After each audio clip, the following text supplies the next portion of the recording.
90वां अध्याय भगवान श्री कृष्ण के लीला विहार का वर्णन से सुखदेव जी कहते हैं, परीक्षित द्वारका नगरी की छटा अलौकिक थी। उसकी सड़कें मदच्युते हुए मत वाले हाथियों, सुसज्जित योद्धाओं, घोड़ों और स्वर्णमयी रथों की भीड़ से सदा सर्वदा भरी रहती थी। जिधर देखिए उधर ही भरे भरे उपवन और उद्यान लहरा रहे थे। पांत के पांत वृक्ष फलों से लदे हुए थे। उन पर बैठकर भंवरे गुनगुना रहे थे और वह तरह तरह के पक्षी कलरव कर रहे थे। वह नगरी सब प्रकार की संपत्तियों से भरपूर थी। जगत के श्रेष्ठ वीर यदुवंशी उसका सेवन करने में अपना सौभाग्य मानते थे। वहाँ की स्त्रियां सुंदर भूषा से विभूषित थी और उनके अंग कंग से जवानी की छटा छिटक रही थी। वे जब अपने महलों में गेंद आदि के खेल खेलती और उनका कोई अंग कभी दिख जाता तो ऐसा जान पड़ता मानो बिजली चमक रही है। लक्ष्मीपति भगवान की ये अपनी नगरी द्वारका थी। उसमें वे निवास करते थे। भगवान श्री कृष्ण 16,000 से अधिक पत्नियों के एकमात्र प्राणवल्लभ थे। उन पत्नियों के अलग अलग महल भी परम ऐश्वर्य से संपन्न थे। जितनी पत्नियां थी उतने ही अद्भुत रूप धारण करके वे उनके साथ विहार करते थे। सभी पत्नियों के महलों में सुंदर सुंदर सरोवर थे। उनका निर्मल जल खिले हुए नीले पीले श्वेत और लाल आदि भांति भांति के कमलों के पराग से महकता रहता था। उनमें झुंड के झुंड हंस, सारस आदि सुंदर सुंदर पक्षी चहकते रहते थे। भगवान श्री कृष्ण उन जलाशयों में तथा कभी कभी नदियों के जल में भी प्रवेश कर अपनी पत्नियों के साथ जल विहार करते थे। भगवान के साथ विहार करने वाली पत्नियां जब उन्हें अपने भुजापास में बांध लेती, आलिंगन करती, तब भगवान के श्रीअंगों में उनके वक्षस्थल की केसर लग जाती थी। उस समय गंधर्व उनके यशगान करने लगते और सोत मागध एवं बंदीजन बड़े आनंद से मृदंग, ढोल, नगारे और वाणी, वीणा आदि बाजे बजाने लगते। भगवान की पत्नियां कभी कभी हंसते हंसते पिचकारियों से उन्हें भिगो देती थी।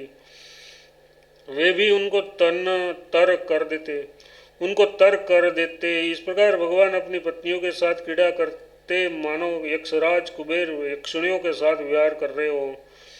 उस समय भगवान की पत्नियों के वक्षस्थल और जंघा आदि अंग वस्त्रों के भीग जाने के कारण उनमें से झलकने लगते। उनकी बड़ी बड़ी चोटियों और जुड़ों में से गूथे हुए फूल गिरने लगते। वे उन्हें भिगोते भिगोते पिचकारी छीन लेने के लिए उनके पास पहुंच जाती और इस बहाने अपने प्रियतम का आलिंगन कर लेती। उसके स्पर्श से पत्नियों के हृदय में प्रेम भावना की अभिवृद्धि हो जाती, जिससे उसका मुख कमल खिल उठता है। ऐसे अवसरों पर उनकी शोभा और भी बढ़ जाती करती थी। उस समय भगवान श्री कृष्ण की वनमाला उन रानियों के वक्षस्थल पर लगी हुई केसर के रंग से रंग जाती। विहार में अत्यंत मग्न हो जाने के कारण घुंघराली हल्के उन्मत्त भाव से लहराने लगती। वे अपनी रानियों को बार बार भिगो देते और रानियों भी उन्हें सराबोर कर देती। भगवान श्री कृष्ण उनके साथ इस प्रकार विहार करते मानो कोई गजराज हाथिनियों से घिरकर उसके साथ क्रीड़ा कर रहा हो। भगवान श्री कृष्ण और उनकी पत्नियां क्रीड़ा करने के बाद अपने अपने वस्त्राभूषण उतारकर उन नटों और नर्तकियों को दे देते, जिनकी जीविका केवल गाना बजाना का ही है। परीक्षित भगवान इस प्रकार उनके साथ विहार करते रहते। उनकी चाल ढाल, बातचीत, चितवन, मुस्कान, हास, विलास और आलिंगन आदि से रानियों की चित्तवृत्ति उन्हीं की ओर खींची रहती। उन्हें और किसी बात का स्मरण ही न होता। परीक्षित रानियों के जीवन सर्वस्व उनके एकमात्र हृदयेश्वर भगवान श्री कृष्ण ही थे। वे कमल नयन श्याम सुंदर के चिंतन में ही इतनी मग्न हो जाती कि कई देर तक तो चुप हो रहती और फिर उन्मत्त के समान असंबद्ध बातें कहने लगती। कभी कभी तो भगवान श्री कृष्ण की उपस्थिति में ही प्रमोदमाद के कारण उनके विरह का अनुभव करने लगती और न जाने क्या क्या कहने लगती। मैं उनकी बात तुम्हें सुनाता हूँ। रानियां कहती, अरे कुकरी, अब तो बड़ी रात हो गई, संसार में अब और सन्नाटा छा गया है। देख, इस समय स्वयं भगवान अपना अखंड बोध छिपाकर सो रहे हैं और तुझे नींद ही नहीं आती। तो इस तरह रात भर जगकर विलाप क्यों कर रही है सखी? कहीं कमल नयन भगवान के मधुर हास्य और लीला भरी उदार मतलब स्वीकृति सूचक चित्तवन से तेरा हृदय भी हमारी ही तरह भिन्न तो नहीं गया है ना? अरे चकवी, तूने रात के समय अपने नेत्र क्यों बंद कर लिए हैं? क्या तेरे पतिदेव कहीं विदेश चले गए हैं कि तू इस प्रकार करुण स्वर से पुकार रही है? हाय हाय, तब तो तू बड़ी दुखीनी है, परंतु हो न हो तेरे हृदय में भी हमारे ही समान भगवान की दासी होने का भाव जग गया है। क्या अब तू उनके चरणों पर चढ़ाई हुई पुष्पों की माला उनकी चोटियों में धारण करना चाहती है? अहो समुद्र, तू निरंतर गरजते ही रहते हो, तुम्हें निंद नहीं आती क्या? जान पड़ता है तुम्हें सदा जागते रहने का रोग लग गया है, परंतु नहीं नहीं, हम समझ गई। हमारे प्यारे श्याम सुंदर ने तुम्हें तुम्हारे धैर्य गांभीर्य आदि स्वाभाविक गुण छीन लिए। क्या तुझसे तुम इसी से तुम हमारे ही समान ऐसी व्याधि के शिकार हो गए हो जिसकी कोई दवा नहीं है? चंद्रदेव, तुम्हें इस बहुत बड़ा रोग राज्य यक्षमा हो गया है, इसी से तुम इतने क्षीण हो रहे हो। अरे राम राम, अब तुम अपनी किरणों से अंधेरा भी नहीं हटा सकते क्या? हमारी ही भांति हमारे प्यारे श्याम सुंदर की मीठी मीठी रहस्य की बातें भूल जाने के कारण तुम्हारी बोलती बंद हो गई है क्या? उसी की चिंता में तुम मौन हो रहे हो? मलिया नील, हमने तेरा क्या बिगाड़ा है जो तू हमारे शरीर हृदय में कामना सजा कर काम का संचार कर रहा है? अरे तू नहीं जानता क्या, भगवान की तिरछी चितवन से हमारा हृदय तो पहले से ही घायल हो गया है। श्रीमन मेघ, तुम्हारे शरीर का सौंदर्य तो हमारे प्रियतम जैसा ही है। अवश्य ही तुम यदुवंश शिरोमणि भगवान के परम प्यारे हो, तभी तो तुम हमारी ही भांति प्रेम पास में बंद कर उसका ध्यान कर रहे हो। देखो देखो, तुम्हारा हृदय चिंता से भर रहा है, तुम उनके लिए अत्यंत उत्कंठित हो रहे हो, तभी तो बार बार उनकी याद करके हमारी ही भांति आंसू की धारा बहा रहे हो। श्याम घन सचमुच घनश्याम ने नाता तोड़ना, घर बैठे पीड़ा मोल लेना है। री कोयल, तेरा गला बड़ा ही सुरीला है, मीठी बोली बोलने वाले हमारे प्राण प्यारे के समान ही सुंदर स्वर से तू बोलती है। सचमुच तेरी बोली में सुधा घोली हुई है, जो प्यारे के विरह से मेरे मरे हुए प्रेमियों को जलाने वाली है। तू ही बता, इस समय हम तेरा क्या प्रिय करें? प्रिय पर्वत, तू तो बड़े उदार विचार के हो, तुमने ही पृथ्वी को भी धारण कर रखा है। न तुम हिलते डोलते हो और न तुम कुछ कहते सुनते हो। जान पड़ता है कि किसी बड़ी बात की चिंता में मग्न हो रहे हो। ठीक है, हम समझ गए, तुम हमारी भांति चाहते हो कि अपने स्तनों के समान बहुत से शिखरों पर मैं भी भगवान श्याम सुंदर के चरण कमल धारण करूं।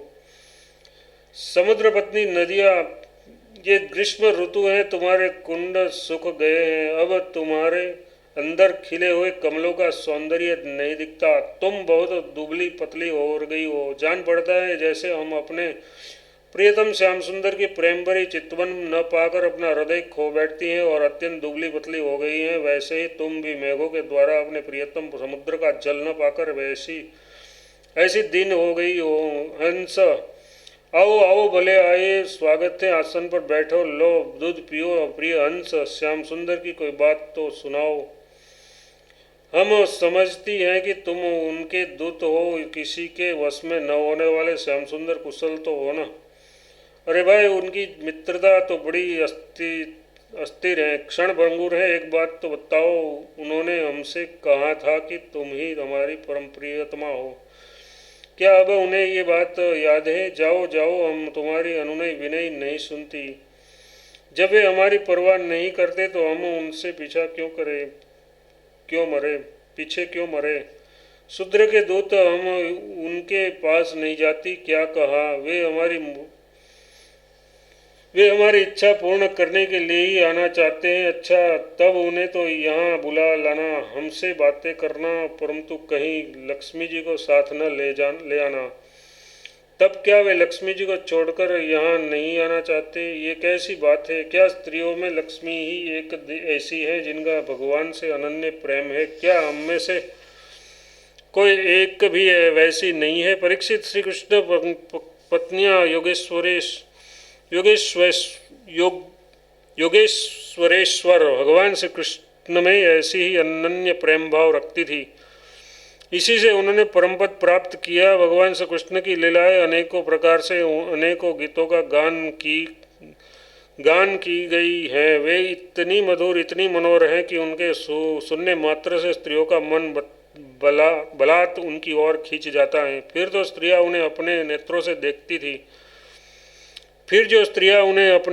देखती थी उनके इस संबंध में तो कहना ही क्या है। जिन बड़भागिनी स्त्रियों ने जगतगुरु भगवान श्री कृष्ण को अपना पति मानकर परम प्रेम से उनके चरणों कमलों को सहलाया, उन्हें नहलाया, धुलाया, खिलाया, पिलाया, तरह तरह से उनकी सेवा की, उनकी तपस्या का वर्णन तो भला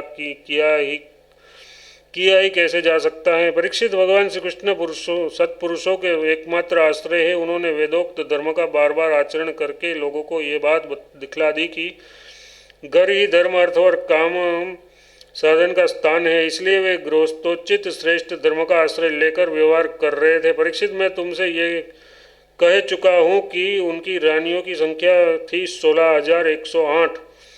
उन श्रेष्ठ रानियों में से रुक्मिणी आदि 8 पटरानियों और उनके पुत्रों का तो मैं पहले ही क्रम से वर्णन कर चुका हूँ। उनके अतिरिक्त भगवान श्री कृष्ण की और जितनी पत्नियाँ थी उनसे भी प्रत्येक के 10-10 पुत्र उत्पन्न किए। ये कोई आश्चर्य की बात नहीं है, क्योंकि भगवान सर्वशक्तिमान और सत्य संकल्प है। भगवान के परम पराक्रमी पुत्रों में 18 तो महारथी थे जिनका यश सारे जगत में फैला हुआ था। उनके नाम मुझसे सुनो: प्रद्युम्न, अनिरुद्ध, दिदीप्यमान, भानु, सांब, मधु, बृहदानु, चित्रभानु, वृक्क, अरुण, पुष्कर, वेदबाहु, श्रुतदेव, सुनंदन, चित्रबाहु, विरूप, कवि और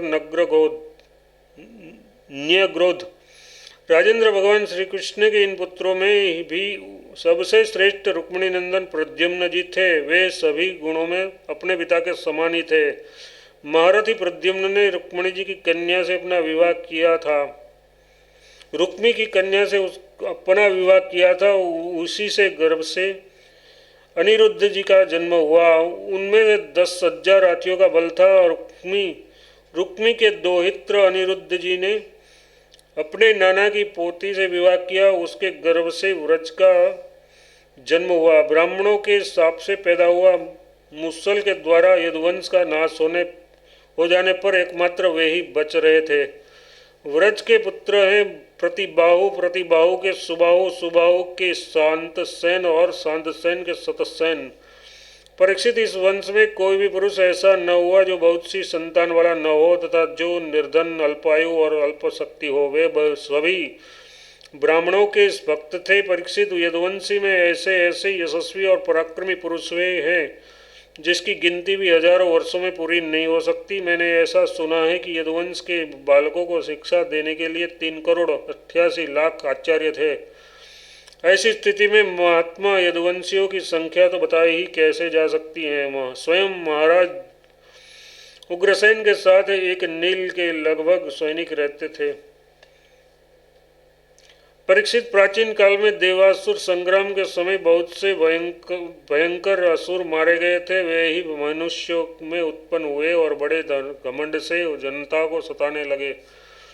उसका दमन करने के लिए भगवान की आज्ञा से देवताओं ने ही यदुवंश में अवतार लिया था। परीक्षित, उसके कुलों की संख्या 101 थी। वे सब भगवान श्री कृष्ण को ही अपना स्वामी एवं आदर्श मानते थे। जो यदुवंशी अपने अनुयायी थे उनकी सब प्रकार से उन्नति हुई। यदुवंशियों का चित्त इस प्रकार भगवान श्री कृष्ण में लगा रहता था कि उन्हें सोने, बैठने, घूमने फिरने, बोलने, खिलने और नहाने धोने आदि कर्मों में अपने शरीर की भी सुधि न रहती थी। वे जानते ही न थे कि हमारा शरीर क्या कर रहा है। उनकी समस्त शारीरिक क्रियाएं यंत्र की भांति अपने आप होती रहती थी। परीक्षित, भगवान का चरण धोवन गंगा जी अवश्य ही समस्त तीर्थों में महान एवं पवित्र हैं, परंतु जब स्वयं परम तीर्थ स्वरूप भगवान ने ही यदुवंश में अवतार ग्रहण किया, तब तो गंगा जल की महिमा अपने आप ही उनके सुयस तीर्थ की अपेक्षा कम हो गई। भगवान के स्वरूप की यह कितनी बड़ी महिमा है कि उनसे प्रेम करने वाले भक्त और द्वेष करने वाले शत्रु दोनों ही उनके स्वरूप को प्राप्त हुए। जिस लक्ष्मी को प्राप्त करने के लिए बड़े बड़े देवता यत्न करते रहते हैं, वही भगवान की सेवा में नित्य निरंतर लगी रहती हैं। भगवान का नाम एक बार सुनने अथवा उच्चारण करने से ही सारे अमंगलों को नष्ट कर देता है। ऋषियों के वंशजों में जितने भी धर्म प्रचलित हैं, सबके व्यापक भगवान श्री कृष्ण ही है। वे अपने हाथ में काल स्वरूप चक्र लिए रहते हैं। परीक्षित, ऐसी स्थिति में वे पृथ्वी का भार उतार देते हैं, और ये कौन बड़ी बात है। भगवान श्री कृष्ण ही समस्त जीवों के आश्रय स्थान है। यद्यपि वे सदा सर्वदा सर्वत्र उपस्थित ही रहते हैं, फिर भी कहने के लिए उन्होंने देवकी जी के गर्भ से जन्म लिया है। यदुवंशी वीर पार्षदों के रूप में उनकी सेवा करते रहते हैं। उन्होंने अपने भुजबल से अधर्म का अंत कर दिया है। परीक्षित, भगवान स्वभाव से ही चराचर जगत का दुख मिटाते रहते हैं। उनका मंद मंद मुस्कान से युक्त सुंदर मुखारविंद ब्रजवासियों और पूर्व स्त्रियों के हृदय में प्रेम भाव का संचार करता रहता है। वास्तव में सारे जगत पर वही विजय है। उन्हीं की जय हो, जय हो। परीक्षित, प्रवृत्ति से अतीत परमात्मा ने अपने द्वारा स्थापित धर्म मर्यादा की रक्षा के लिए दिव्य लीला शरीर ग्रहण किया, और उसके अनुरूप अनेकों अद्भुत चरित्रों का अभिनय किया। उनका एक एक कर्म स्मरण करने वालों के कर्म बंधनों को काट डालने वाला है। जो यदुवंशी शिरोमणि भगवान श्री कृष्ण के चरण कमलों की सेवा का अधिकार प्राप्त करना चाहे, उसे उनकी लीलाओं का ही श्रवण करना चाहिए। परीक्षित, जब मनुष्य प्रतिक्षण भगवान श्री कृष्ण की मनोहारिणी लीला कथाओं का अधिक श्रवण कीर्तन और चिंतन करने लगता है, तब उनकी सही भक्ति उसे भगवान के परमधाम में पहुंचा देती है। यद्यपि काल की गति के परे पहुंच जाना बहुत ही कठिन है, परंतु भगवान के धाम में काल की दाल नहीं गलती। वह वहां तक पहुंच ही नहीं पाता। उसी धाम की प्राप्ति के लिए अनेक सम्राटों ने अपना राजपाट छोड़कर तपस्या करने के उद्देश्य से जंगल की यात्रा की है। इसलिए मनुष्य को उनकी लीला कथा का ही श्रवण करना चाहिए। इति श्री प्रेम सुधा सागर उत्तरार्ध समाप्त। हरिओम तत्सत।